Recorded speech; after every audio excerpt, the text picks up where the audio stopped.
Okay, so we're here at the beginning of Maseches Brachos on Daf Beis Amid Aleph. And the Gemara is going to begin with the Mishnah, obviously, and the Mishnah is going to talk about the obligation of Kriya Shema. Actually, the first three chapters, the first three prakim of Masechet Brachos are going to cover the obligation of saying Kriya Shema in the morning and at night. And we'll jump into that right away. So literally, the Mishnah jumps right in and says, "Me'em Masai korin eshma bi'arvin." From when does one begin to have an obligation? From when can one begin to say the Kriya Shema, the Shema at night? So the Mishnah says, "Mishash kohanim nechnasim le'echol b'trumasan." From the time that Kohanim entered in to eat their truma. And as Rashi explains, a Kohen that became ritually impure, became tameh, he has to go to the mikvah, he has to immerse himself, and he has to have something called Herav Shemesh. Herav Shemesh means a setting of the sun, and then he could eat truma, as we'll see in the Gemara is going to discuss. Prior to that, he could he can dip in the mikvah, and he needs the sun to set. He can't eat kudshim until the next day. He actually has to wait till the next day when he brings the sacrifice, or he brings the carbon. But before that, just the setting of the sun is enough to allow him to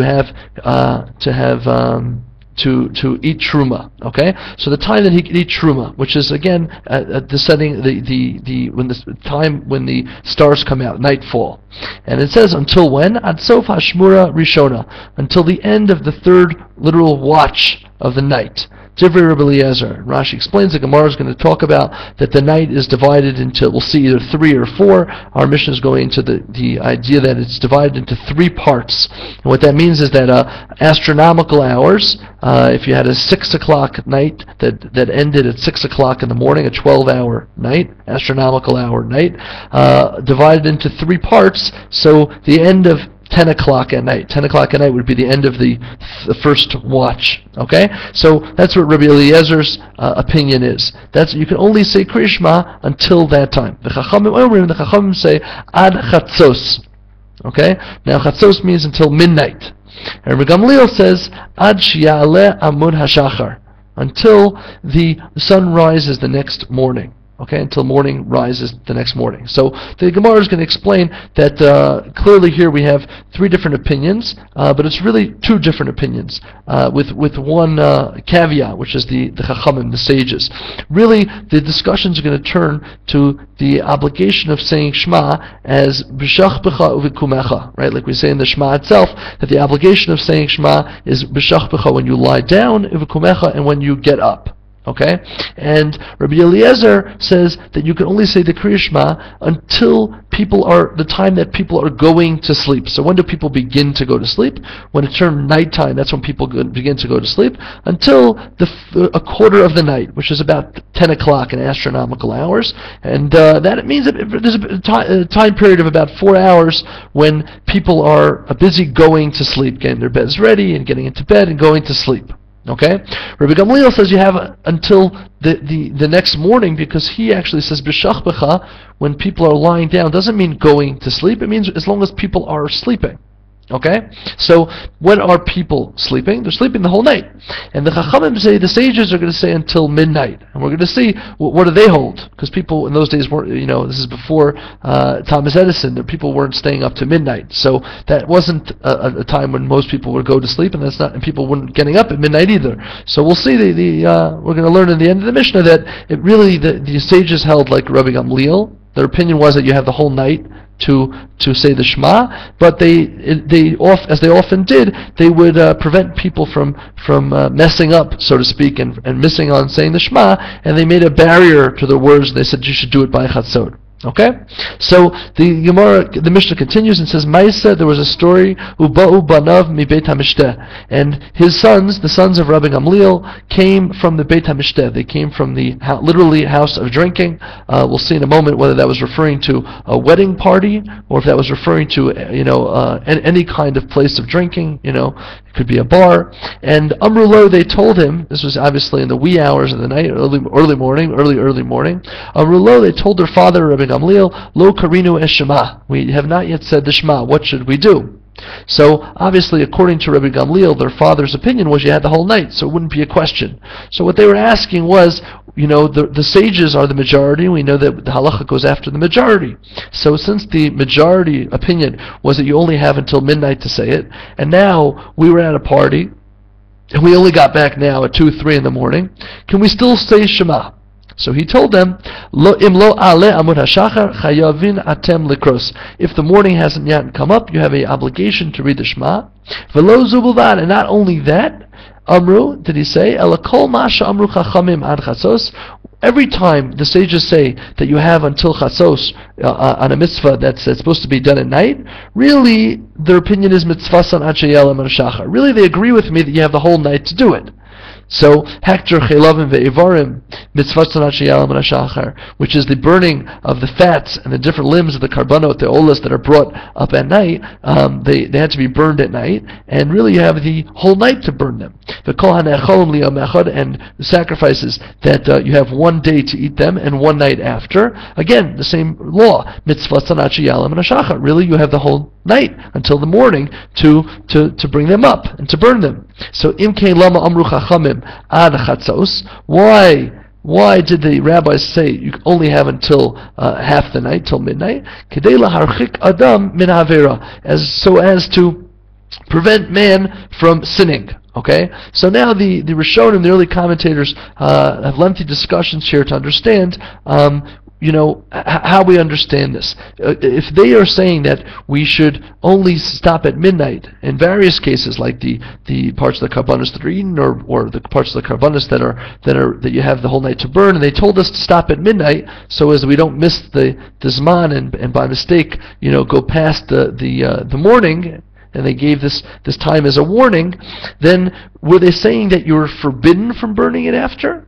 So the early commentators explain, in the case of eating, there's a concept called nosar. Nosar means that you have until a certain time to eat, and after that the sacrificial becomes actually forbidden to eat by nosar law. So if the Chachamim made a decree that you can't have it after midnight, then there would be a rabbinic nosar where you wouldn't be allowed to eat the sacrifice, right? So what about by Shema? Would the same thing apply to Shema? Because again, by Shema, nothing wrong occurs if you say the Shema, right? If the rabbis gave us the midnight just so that we shouldn't go past the morning, but now it's 2 o'clock in the morning and I remembered, or I came from a party, am I forbidden from saying the Shema? So there are actually early commentators, the Rishonim, who say that the Chachamim actually uprooted the mitzvah of Shema past midnight in order to prevent man from missing the Zman. Okay, and actually it fits very well in the words, because some of the Rishonim learn that when it says that his sons came from a party, what kind of party? As I mentioned. Now, according to the rabbis who say that the rabbis uprooted the Shema, right? That you weren't allowed to say the Shema after midnight. You wouldn't get a mitzvah. You in fact would not get any mitzvah after midnight. So the sons of Rabbi Gamliel asked Rabbi Gamliel, should we even bother saying Shema? Is there still a mitzvah? So it's very apropos. He told them, yes, you know why? Because you were at a party. So those Rishonim, like Rabbeinu Yonah, are going to learn that you were at a party means you were at a wedding. So there's a concept of ha'osek b'mitzvah patur min ha'mitzvah. One who is engaged in one mitzvah is exempt from doing another mitzvah. So they're at a wedding party, and making happy the bride and the groom is a commandment, is a mitzvah, and therefore they were actually exempt from the mitzvah of Shema. So when they came back, their father told them, yeah, because you have the whole night really to do that. The other Rishonim would say that it was not they didn't uproot the mitzvah and you could still get a mitzvah after midnight. They would say that the party doesn't have to necessarily be a wedding where there was a mitzvah that they were a part of that exempt them from the Shema, but in fact it could actually just mean that they were at any party. They were at a bar and they came back after 12, and the father said, sure, they agree that you should still say the Shema. Okay, so what comes out here is we finished the Mishnah with the 3 opinions. We have until when you could say Shema. Okay, but now the Gemara begins, and the Gemara is bothered because the Mishnah, again, this is the first Mishnah in all of Shas, says from when does one say Shema? Now, Tana Heicha Kai Dikatani Me'emasai. Where is the Tana, the author of our Mishnah, standing that he can learn, he could teach Me'emasai? From when? From when implies that there is a commandment. I don't know anything. This is the first Mishnah in Shas. How could you tell me from when if I don't know what the commandment is? Visu, and further, a second question, says the Gemara, Maishna detani ba'arvis beresha, lisni to shachris beresha. Why would you begin with the Shema of the night time? Why don't you begin with the Shema of the morning? You wake up in the morning first. So we should begin the halachot and the mishnayos of the obligation to say Kriya Shema of the morning first. So the Gemara gives an answer. And the answer that we're going to give is actually going to answer both of these questions. And that is, Tana Akra Kai. The Tana, the author of our Mishnah, is moving off of the assumption of a verse. And that verse is, the pasuk says, B'shach becha uvikumecha. You have a responsibility to say the Shema when you're going to sleep and when you are getting up. Okay? And therefore, not only do we see that there's a responsibility, so from there the author starts of the Mishnah and says, from when can you start? When does B'shach Becha begin? Okay? And not only that, but if you look in the verse, it starts with B'shach Becha. And B'shach Becha means going to sleep before you get up. Okay? And this is what it means to say. Zman Kriya Shema T'shchiva Emes. When is the beginning of the time of Kriya Shema? From the time that the Kohanim would enter to eat their truma when the sun had gone down and the stars had come out, okay, which is Seitza Kochavim.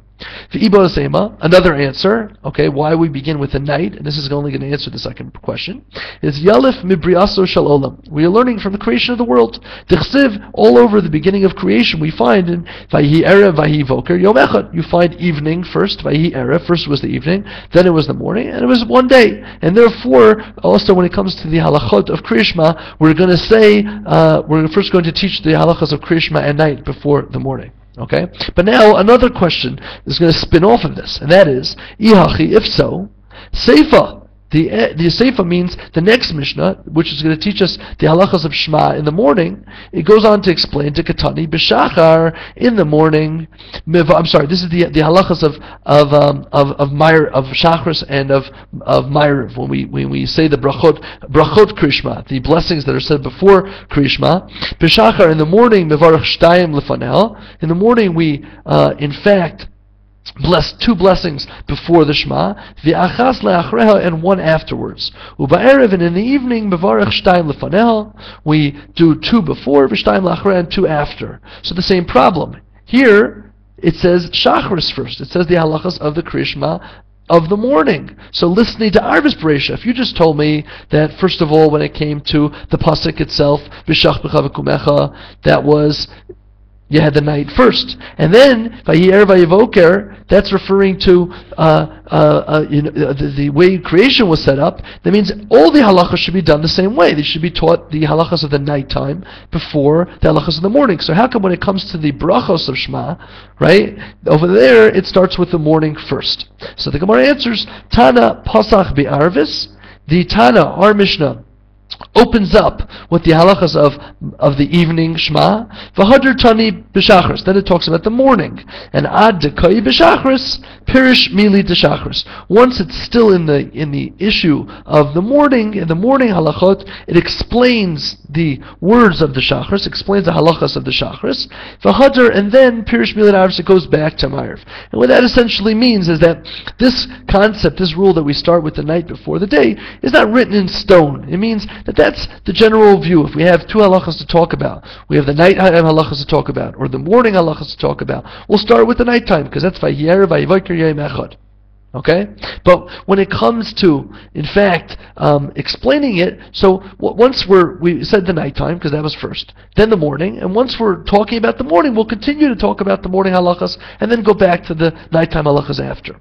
Okay, so now what we basically come up with is we came up with the source, the biblical source for saying Kriya Shema at the night and during the day, and that is b'shach b'cha uvikumecha. Now this is going to lend very interesting over here, because what we see is that the Torah didn't say a clear astronomical phenomenon as a marker. It didn't give us a time. It didn't say when the sun comes out. It didn't say when the sun sets. It didn't say when the stars came out. It says when you lie down and when you stand up. What that means, okay, that this becomes a whole other discussion in the Rishonim and the early commentators about whether Kriya Shema is in fact a mitzvah's aseh shehazman grama. We have a concept that there are certain mitzvahs which are time-bound. Time-bound meaning that they have to be performed either by the day or the night, right? So some commentators and the rest of the world seems to view that mitzvah of Shema is a Shema at night and Shema in the morning. But that is really not so simple, because what we see is that the source of when you say Shema, it doesn't say night or morning. It in fact says it gives a social norm when people are lying down and when people are getting up. So it's coincidental. It happens to be that that's at night and in the morning, right? People go to sleep at night and they wake up in the morning. But that's not really accurate to say that it's a time-bound mitzvah that's connected to night or day. And now, what this does, with this introduction, we can continue further in the Gemara with the two dots. And it said, Amar Mar. We taught in our Mishnah, Misha Shakahanim Nechnasim Le'achol B'Trumasan. When does the obligation of Shema at night begin? From the time that the Kohanim would enter to eat their Truma. Okay? So the Gemara says, Mechti, let us see. Kohanim Emas Ka'achli Truma. When do Kohanim who became impure, and now they were impure, and they came and they went to the mikvah, and the sun set, and now they could eat Truma, right? When is that? That's Mishas Seisa Kochavim. That's from when the stars come out, right? When there's 2-3 stars out in the night. Okay? So it says the Gemara, what do we need this ambiguity for? Listening Mishas Seisa Kochavim. Why doesn't the Mishnah just say that the time to reach Shema at night is from when the stars come out? Why do you have to tell me this concept? You have to stick in this extra halacha here that from the time when the Kohanim can eat Truma. So the Gemara answers, Milsa agav orche kamashmalan. Because Milsa means a thing, agav orche kamashmalan. A side halacha we're trying to teach here. What is that side halacha? That Kohanim, when in fact Kohanim, emas ko'achli b'Truma, when could they eat Truma? When they become pure again? Misha seisa kochavim. From seisa kochavim. Okay? The Hakamash Malan, and the Chiddush here of what we're learning, what it's teaching us is the kapara lo ma'akfa. That kapara, the bringing of the carbon, as I explained in the Mishnah, is lo ma'akfa, is not needed. And what that means is not that it's not needed, it means that it's not imperative before you can eat Truma. Okay? So I explained before that when a Kohen becomes Tameh, the setup is that on the day that he goes to the mikvah, and he has to wait for the sun to set, for the stars to come out. Okay? And now he becomes pure, but can he eat Truma? So we're going to see in a moment that that's what our Mishnah is coming to say. That when can you read Shema at night? From the time the Kohanim could come and eat Truma, which means that in fact that the Kohen could eat Truma at night and does not have to wait until the next day when he could bring a carbon, because a carbon is not brought at night, when he could bring a carbon, and when he brings a carbon, he becomes fully pure. Okay, he doesn't have to wait till that stage. Okay, now this fits beautifully with how we've been describing B'Shachpecha Uvikumecha. Because, as Tosfos says, on the bottom Tosfos says, V'hakamash malan de kapara lo ma'akfa, right? V'im tomar, says Tosfos, Hatanida chada zimna b'mesachet negayim, u'maisi la ba'ha'aral, hiriv shimsho olcha b'truma. Meaning, Tosfos asked like this. He says, that's very nice. Our mission here, the first mission of Brachos, it wants to teach us a nice agav din.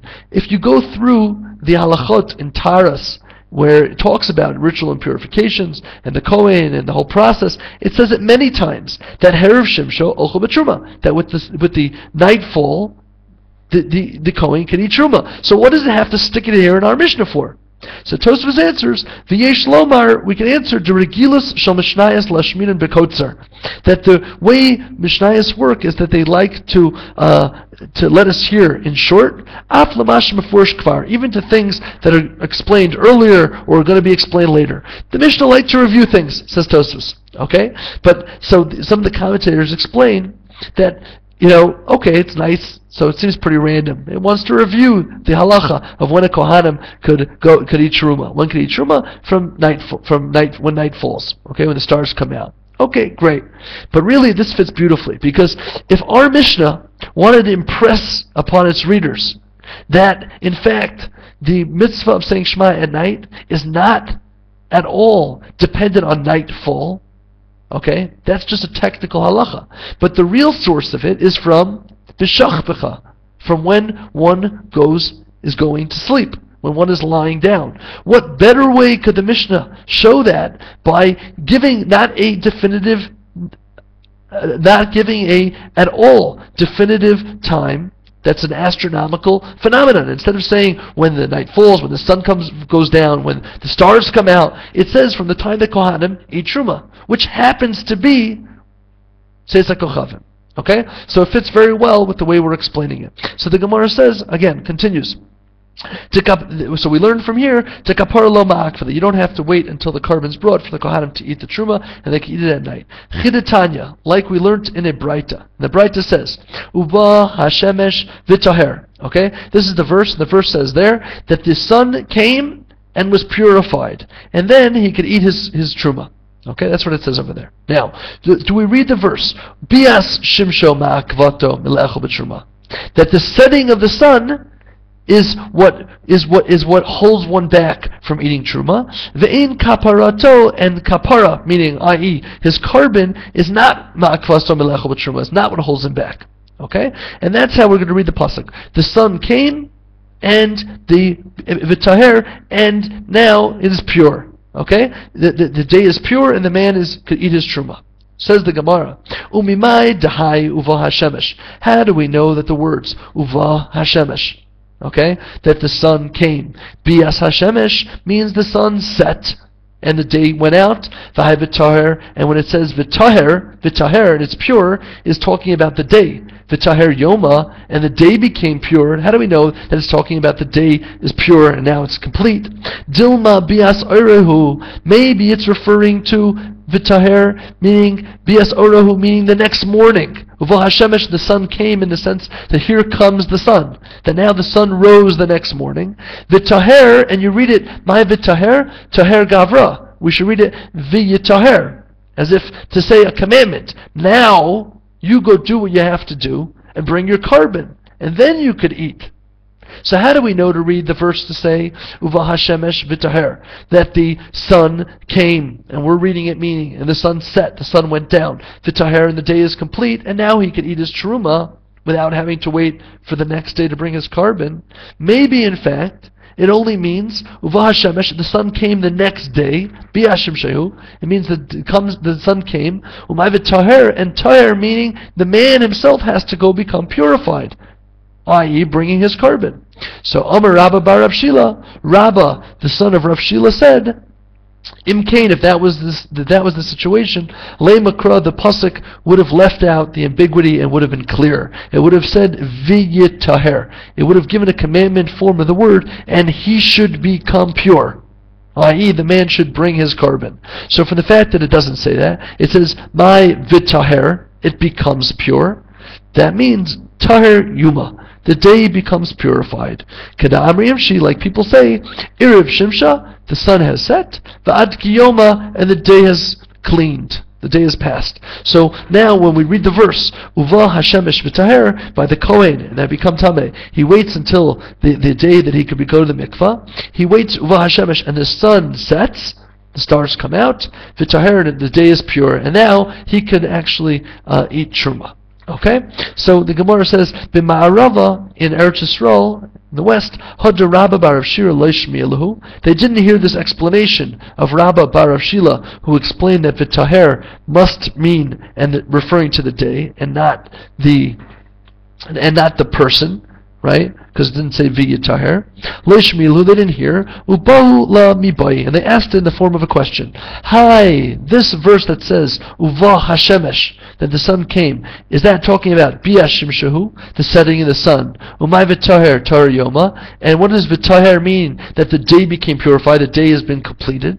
O Dilma, or is it in fact referring to Bias orahu, that the sun came the next day? Umay v'taher tar gavra, the man has to go bring a carbon. V'hadr pashtalahu bi Braita, and they answered it from a different Braita. And what was that Braita? Midikatani b'Braita. We learned in a Braita that says, Simin l'davar, a sign for the matter. And what's the sign for when the Kohanim can eat the Truma? Says HaKochavim, when the stars come out at nightfall. Shema Mino, we hear from here that Biyashim Shahu, that it actually in fact means that when it comes, the coming of the sun, Umayvitar Tar Yom, the day has been pure. So now, with what we come out with is this again, this sort of the Torah going a roundabout way to tell me when the obligation of Kriya Shema is, and we learn it vis-a-vis our Mishnah. When do we have an obligation of saying Shema at night?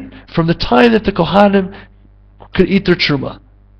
When is that? That's nightfall. Where do we learn it from? We learn it from this verse of Uvah HaShemesh V'taher. Why didn't our Mishnah just say straight out nightfall? Because it wanted to teach us this extra din that in fact the Kohanim could eat Truma at night and not have to wait for the korban the next day. And just the continuation of that is, which fits very beautifully with what we're explaining, and from here we see that the Mishnah went out of its way not to give us an astronomical phenomenon as a marker to when the obligation of Kriya Shema begins, because that fact that it's night is just coincidental to that's when people lie down to go to sleep. Because the source of the verse is still ubishachpecha uvkomecha, when one lies down and when one gets up. Okay? So, just to point out this Tosfos here on the right, the way we've been describing this Gemara is the way Rashi learns this Gemara. Okay, that the setting of the sun or the coming of the next day to bring a korban. Tosfos, specifically Rabbeinu Tam, right, which was one of the grandchildren of Rashi, one of the authors of Tosfos, the famous Rabbeinu Tam Zman in timing. Rabbeinu Tam Shkia blasts this whole thing and says it doesn't make sense at all from the fact that in Ma'arava, in Eretz Yisrael, they didn't know how to read the verse. They didn't know if Uvah HaShemesh means the setting of the sun or the coming of the sun the next day. And how did they answer it? They answered it from a Brisa, right? That said, similar to Kochavim. Says Tosfos, says Rabbeinu Tam, that doesn't make sense at all. Because you can just learn from our Mishnah. Our Mishnah says straight out, from when did they read the Shema at night? From the time the Kohanim ate the Truma. Now, when did the Kohanim eat the Truma? Must have been nightfall. So if it was nightfall, then you don't have to learn it from another Brisa that was similar to Kochavim. Right? So basically, Tosfos is bothered by many questions. You can look him up. And he answers that there's actually, the way Rabbeinu Tam explains Shkia, where there's actually two Shkias. And this is, in fact, the halacha of Rabbeinu Tam, that people after Shabbos wait much longer. And that is two Shkias. That is that there is, when the sun dips right over the horizon, and you can no longer see the sun, but you can see the rays of the sun. And then there's 3 1/4 mil. The time that it takes for a person to walk 3 1/4 mil, which is roughly a mile, somewhere between a kilometer and a mile, right? A period of about 30 to 40 minutes. From the beginning of Shkia until the completion of Shkia, until the sun has set in its place, has come home, and is completely gone. And then there's another several minutes of some time, an extension until Seis HaKochavim, until nightfall. But Rabbeinu Tam says that the way you would read this verse is, the question in the Gemara is Uvah HaShemesh V'taher, is the Uvah HaShemesh meaning the beginning, when the sun just dips over the horizon, the beginning of its setting, or V'taher, do you have to wait till the completion of the setting of the sun? And that's how he reads the Gemara back and forth. Okay, so now the Gemara continues at the 2 dots. On Beis, I'm in Beis. Amar Mar, we learned in our Mishnah. When does the obligation begin? From the time that the Kohanim entered to eat their Truma. I'll ask you a contradiction from another phrase that's quoted from another Braita that says, Me'emasai, from when can Koren Shema be'arvin, does the obligation to say Shema at night begin? Mishaha'ani nichnas le'echol bepito b'melach. From the time that the poor man would enter his house to eat his bread with salt. Okay? Ad sha'ah, until what hour? Sha'omed li pater mitoch sedasa, until the hour that he stands up to finish eating. Okay? So now, this Brisa is definitely not going to fit with our Mishnah on the second part, because the second part says that he finishes eating. Now, how long could he possibly eat, this poor man, with his bread and his salt? right? There's no way that he's eating for till a quarter of the. There's no reason he would sit there for another 2, 3, 4 hours till a quarter of the night, like Rabbi Lezer's Shita, our Mishnah. So the second part of the Mishnah, the second part of this Braita definitely doesn't fit. Now the only question is the first part. The first part we said, when the ani, again a poor person, he doesn't use artificial lighting in his house. Okay? He's too poor to use a candle to eat, so he hurries home after work, enters his house, and sits down immediately to begin eating. Okay? So that's an early time. So does that have to argue with our Mishnah? Or could we say that perhaps that's the same time as our Mishnah from when the Kohanim entered to eat their Truma? So the Gemara says, Seifa vadai pliga amas nisan. The Seifa, the last part, which says that we say Shema until he finishes eating his bread with salt, that definitely argues pliga. It argues amas nisan on our Mishnah. But the question is Reisha, the first part of the Braita that says that when the poor man enters to eat, milema pliga amas nisan. Do we have to say that it argues with the opinion in our Mishnah from when the Kohanim could eat their truma? So the Gemara says no. Lo, ani, the time when a poor person comes every day of the week to eat his bread after work, the Kohen, and the time when a Kohen can eat his truma, chad shiuruhu is in fact the same time, which is seisa kochavim. Okay, when the stars come out. So the Gemara says, okay, v'erminahu, I'll ask you another contradictory statement from another Braita that says, from when Maschilin Likros Kriyishma Be'arvis, from when does one beginning saying Kriyishma at night?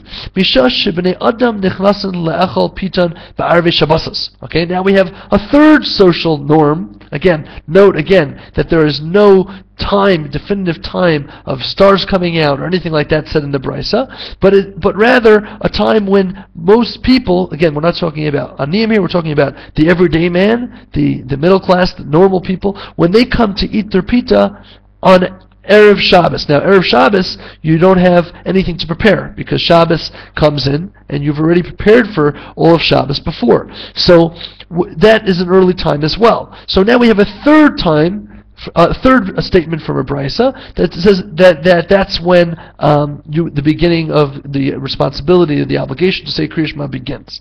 Tivri Rameir, those are the words of Rameir. So now, perhaps we can say that this is just a third way, a social norm to use to describe when the obligation to Kriya Shema starts. And maybe that could be a third way, and it could be the same time. So that would be fine. But we have a problem. Because in that brisa it says, V'chachamim omrim, and the Chachamim say, B'shash kahanim za'akoyin le'achol b'trumasim. That is, in fact, from the time the Kohanim are able to eat truma. Similar davar, says hakochavim. And the stars come out. Now that's a problem. Because we're quoting a Braita. And a Braita has two opinions. Two argumentative opinions with the other. One's Rameir, one's the Chachamim. The Rameir is saying from the time when people go in to eat their bread on Erev Shabbos, and the Chachamim are saying from the time when the Kohanim could eat Truma. Now wait a second. We just said that perhaps that the time when people go to eat before Shabbos is the same time. So that can't be.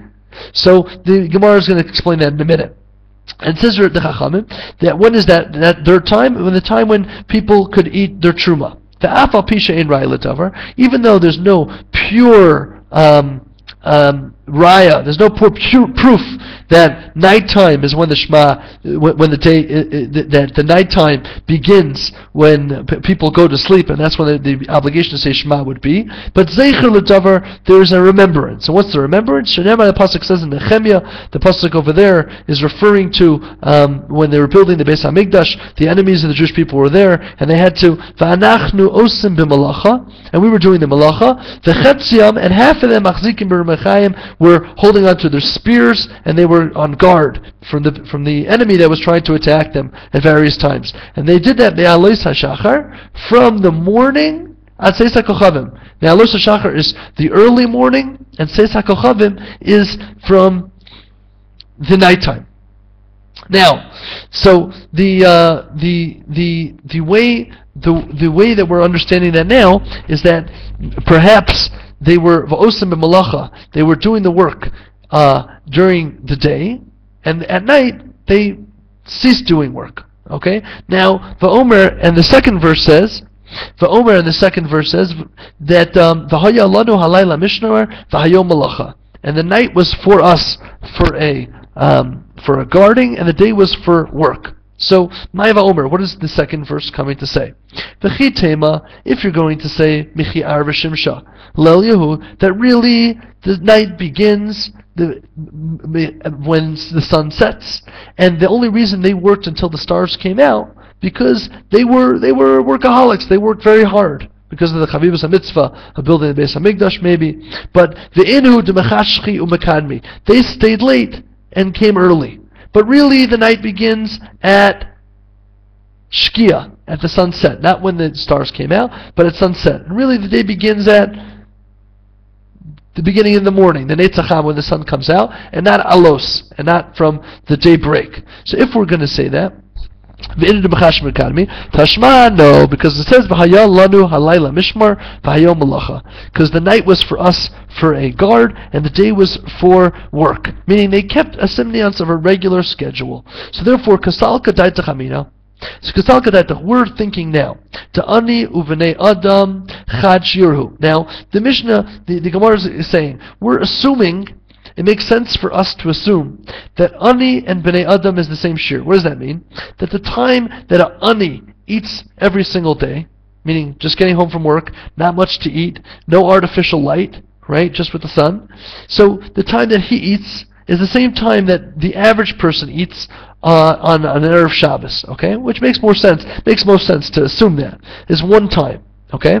So if we're saying that that is one time, if we're going to say that Ani v'Kayin Chad Shiru, that Ani and the Kayin are one shir, like we were just saying before, Chachamim Haider Rameir, the Chachamim who said the time that Kohanim could eat Truma, and Rameir who said that the time when the man would eat the average person eats his pita prior to Shabbos, right?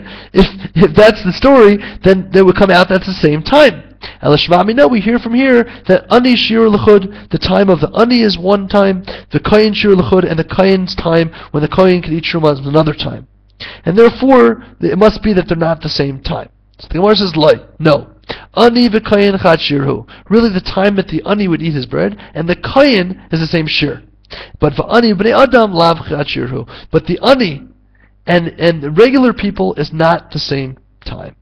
Okay, so we're at this point we're sort of in the middle here, but we're gonna stop here for a moment just to catch our breath, because the Gemara is just gonna go on now and bring various other opinions just to confuse us a little bit more as we gain clarity on this understanding of when the beginning obligation of saying Shema at night is.